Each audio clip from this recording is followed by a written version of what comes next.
Salut à toutes et à tous les amis, aujourd'hui on se retrouve pour une nouvelle vidéo. On se retrouve pour une vidéo tuto, explication. Je vais vous expliquer à peu près ma démarche, comment j'ai fait pour faire mon timelapse d'Inuyasha, enfin mon dessin sur un mur d'Inuyasha. Donc je vais vous donner quelques conseils, enfin les trucs que moi j'ai appliqués. Je suis absolument pas professionnel quoi que ce soit, mais c'est vrai que finalement vous verrez à la fin que ça rend plutôt bien. Donc c'est vrai que j'ai mis que 2 épisodes de ce timelapse. Mais en fait, il s'est trouvé que je l'ai terminé entre temps, parce que après, entre temps, j'avais eu la flemme de faire des vidéos, et ce timelapse date d'un petit moment, et c'est vrai qu'entre temps, je l'ai terminé. Donc du coup, on va se retrouver sur la première photo, donc c'est celle-ci que vous voyez en face de vous, normalement.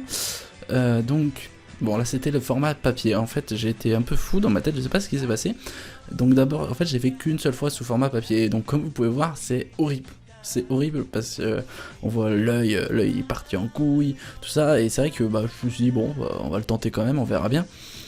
Et donc du coup, pour commencer, donc ma première astuce que je pourrais vous donner, c'est d'abord de le faire sur feuille, sur un plus petit format, parce que c'est vrai que moi je me suis attaqué sur mon mur qui fait du à peu près 2,30 m de hauteur, et de largeur, il fait à peu près 2 mètres et quelques aussi. Bon, le dessin n'a pas pris 2 mètres et quelques de largeur, mais pas si loin que ça, quoi. Et donc du coup, moi je pense que ça peut être pas mal de vous entraîner d'abord à le faire sur papier. Bon, moi je l'ai fait qu'une fois, j'ai fait cette erreur. Bon, vous verrez que ça rend quand même bien, mais honnêtement, c'est vrai que j'aurais dû, dans la logique, faire plus d'essais. Après, ça dépend si ça vous convient. Déjà sur feuille, entraînez-vous d'abord sur feuille, quoi. Sur feuille, vous entraînez-vous jusqu'à ce que le résultat vous donne bien.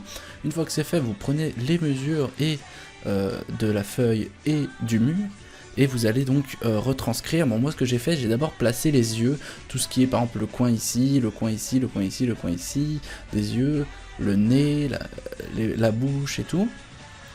J'ai retranscrit d'abord ça sur le mur, les mesures à peu près les plus importantes, et après c'est vrai que alors après est-ce que je pense, j'ai pas du tout envie de me vanter ou quoi que ce soit, mais c'est juste qu'après il faudra vraiment faire preuve de bien voir les proportions dans sa tête, vraiment quand vous retranscrirez dans le mur. Après ce que vous pouvez faire, c'est si vous êtes vraiment un acharné, que vous voulez vraiment de la proportion, quand vous avez fait votre dessin sur votre feuille, et bien vous reprenez vraiment toutes les proportions. Mais bon, ça prend du temps, et moi ce que j'ai fait, j'ai fait que pour le visage, donc là c'est vrai que vous inquiétez pas, on va passer à la photo suivante.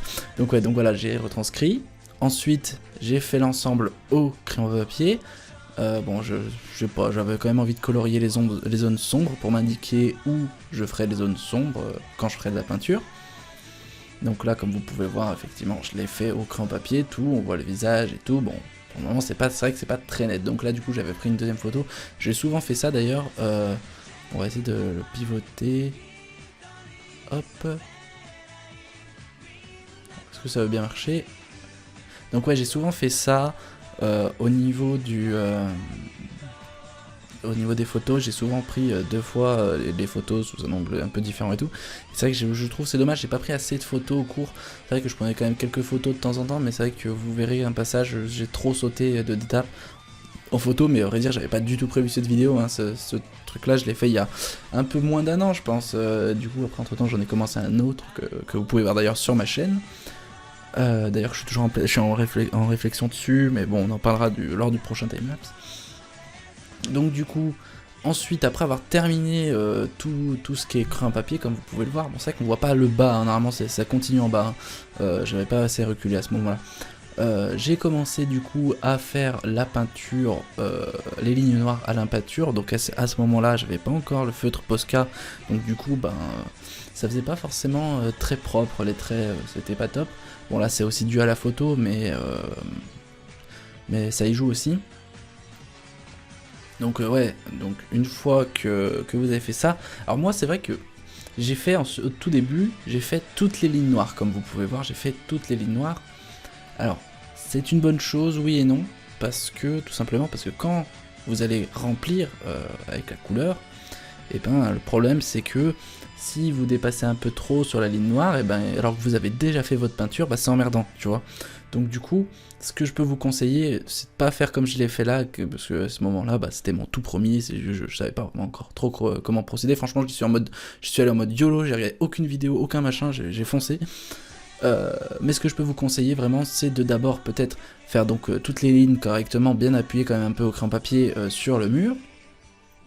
Et une fois que c'est fait, d'abord faire la couleur, en faisant attention quand même de pas trop aller sur les lignes, mais un petit peu quand même, enfin remplir la couleur quoi. Et ensuite, par la suite, soit au pinceau à la peinture noire, si vraiment vous n'avez pas de feutre Posca comme je vous l'ai déjà présenté.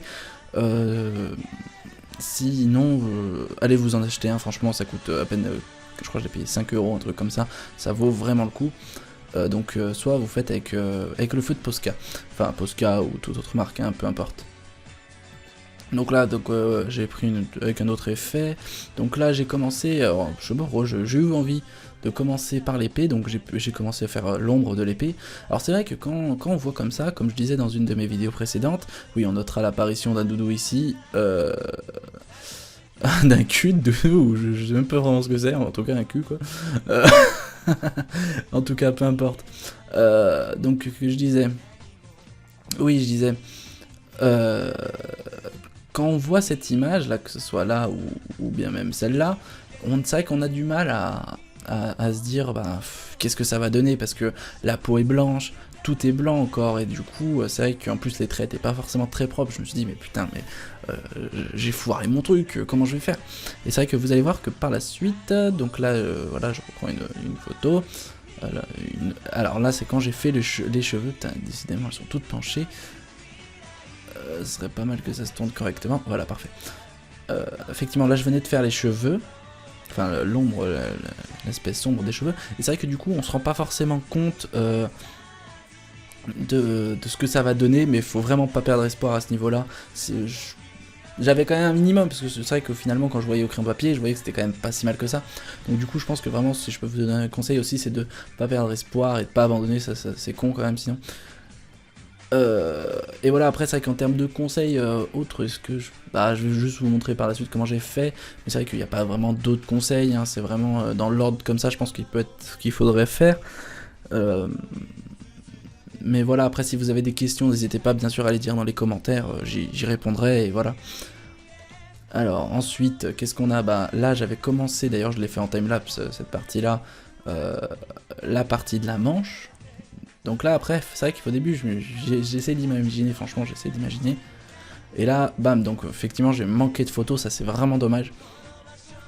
Alors là, après c'est vrai que quand j'ai terminé le pantalon, que j'en étais arrivé là, j'étais satisfait vraiment, parce que au début je m'y attendais pas vraiment, j'avais un peu peur, là je venais de faire la peau. Alors j'aurais dû prendre une photo avant de faire la peau, et laisser tous les habits, mais c'est vrai que c'est dommage, j'ai pas pensé à ce moment là. Mais c'est vrai que comme vous pouvez voir, c'est vrai que là rien que la peau, là il manque quelques endroits, hein, il manque quelques endroits, mais rien que la peau change vraiment beaucoup. Et là donc on va se retrouver sur la dernière photo, l'aspect final, la fin quand je l'ai terminé. Bon franchement il faut pas regarder ma chambre, c'est un gros délire. Ouais, c'est vraiment un délire.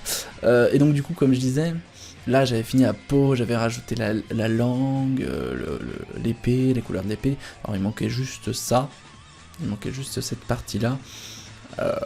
Mais sinon dans l'ensemble c'est terminé, enfin c'était terminé je veux dire. Et c'est vrai qu'à partir de ce moment là, et ben là on voit que ça prend du sens, là on comprend mieux toutes les lignes, on comprend mieux tout. Et donc du coup c'était vraiment pas mal. Donc après en termes de pinceau, si vous faites la peinture du coup l'intérieur, prenez des petits pinceaux. Alors ce que je conseille vraiment c'est de passer d'abord tous les contours au petit pinceau, en essayant de pas trop frôler la ligne noire. Et ensuite vous compléterez avec un pinceau plus grand, mais c'est vrai que commencez bien avec le petit pinceau pour être sûr de pas faire n'importe quoi, pas trop dépasser quand vous passez des gros coups de pinceau. Donc vraiment faire les petites lignes au bord et ensuite passer à l'intérieur.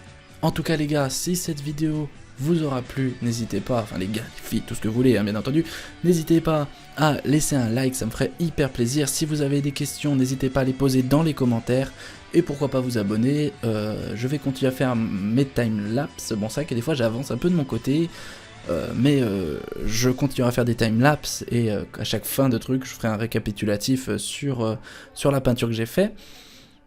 Et voilà, donc si cette vidéo t'a plu, tu sais ce qu'il te reste à faire, et voilà. On se retrouve pour une prochaine vidéo, salut à tous.